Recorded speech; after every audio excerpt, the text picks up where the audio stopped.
Covalent solids. There are two types of covalent solids created by the covalent bonding of atoms: covalent network solids and molecular solids. First, covalent network solids are vast three-dimensional networks of covalently bonded atoms made up of just one or two elements. Covalent network solids are comprised of repeating elements or molecular units with repeated molecular geometry. Examples of covalent network solids include diamond, whole bunch of carbon atoms, and quartz silicon dioxide, with N representing the number of atoms. Like ionic and metallic solids, covalent network solids don't consist of individual molecules. They form large structures composed of a continuous network of covalently bonded atoms represented by formula units. Below are two covalent network solids formed from carbon. We have diamond with the structure here, and then graphite with a somewhat different structure, but they are both made up only of carbon atoms. In diamond, each carbon atom participates in 4 covalent bonds. There are no free electrons or ions to conduct electricity, so diamond is an excellent insulator. In contrast, in graphite, carbon atoms form only 3 covalent bonds, leaving 1 electron free. That makes graphite a semiconductor. Please notice that each carbon in graphite is involved in 3 covalent bonds. Delocalized electrons can be shared across the planes. Diamond's 4 covalent bonds form a 3D lattice, creating a very hard structure. Once again, in contrast, graphite's carbon atoms form in layers. Right? Here's the different layers that are bound to one another by weak intermolecular forces. Layers slip past one another when weak pressure is applied, creating a very soft structure. Pencils, well, at least the pencil lead there, is made from graphite. Has nothing to do with lead. That's just an old-fashioned name. It's just graphite, carbon. A third allotrope of carbon is graphene.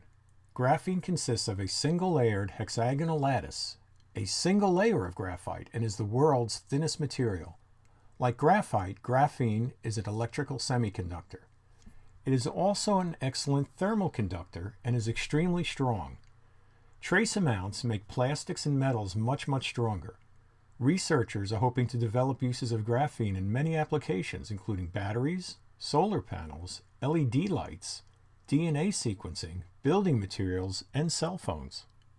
Diamond and graphite have very high melting temperatures, above 3,600 degrees Celsius.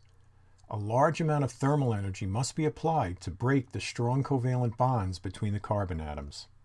Silicon forms a 3-dimensional crystalline structure similar to the way carbon forms diamond.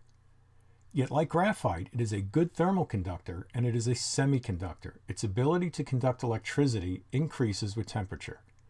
Silicon semiconductors allow us to control the flow of electricity through a circuit and provide the basis for modern electronics. Silicon dioxide is the elemental composition of quartz, another covalent network solid. While glass and quartz have the same ratios of silicon and oxygen atoms, quartz forms over a geologic timescale, allowing atoms to arrange themselves in the most energetically favorable network arrangement, maximizing attractions and minimizing repulsions. Glass is the amorphous form of silicon dioxide. It is molten sand that has been frozen quickly, resulting in a disordered arrangement of atoms. This regular network of quartz makes it much stronger than glass. Now let's switch over to molecular solids. Molecules contain at least 1 covalent bond. They may be small, like water, or contain billions of atoms in covalent bonds like DNA. The protein molecule shown here contains millions of atoms in covalent bonds. Unlike covalent networks, molecules are highly variable in their shape. Protein molecules are an example of a large molecule that has a unique overall 3-dimensional structure. Their shape is key to their function, and that's studied in biology. The molecule is held together by covalent bonds. But, and this is key, weaker intermolecular forces between different parts of the protein molecule or between the protein molecule and other molecules in their environment help give them their shape. These intermolecular forces are much weaker than the covalent bonds that hold molecules together, but are essential to the molecule's function. You'll learn more about intermolecular forces in a later unit. Polymers consist of repeating molecular units called monomers. The monomers are connected to one another by covalent bonds to create polymers. Polymers can include large numbers of monomers. Here are some examples of biological polymers. Right, here's your class of the polymer: nucleic acids, protein, carbohydrate, lipid. The monomers that make them up are nucleotides, amino acids, monosaccharides, and then hydrocarbon chains and glycerol.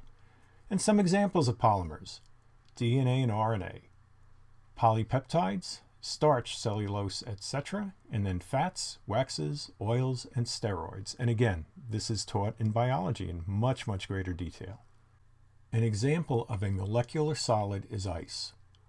Water molecules have very strong intramolecular covalent bonds holding the three atoms together, 2 hydrogens and an oxygen. But the molecules are also held loosely together by intermolecular forces. Right there. Ice has a low melting point and is soft compared to diamonds, which are covalent network solids, or salt crystals, which are ionic solids, which do not rely on intermolecular forces for their structure. Another example of a molecular solid is table sugar, which looks like salt, yet is made up of small covalent molecules. Ionic solids and covalent network solids have much higher melting temperatures than molecular solids. So here's a picture of what table sugar or sucrose looks like. While the structure of table sugar breaks down at a relatively low temperature on the stovetop, the structures of table salt or diamonds cannot be broken down in our kitchens. Because molecular solids have tightly bound electrons, they are good electrical insulators.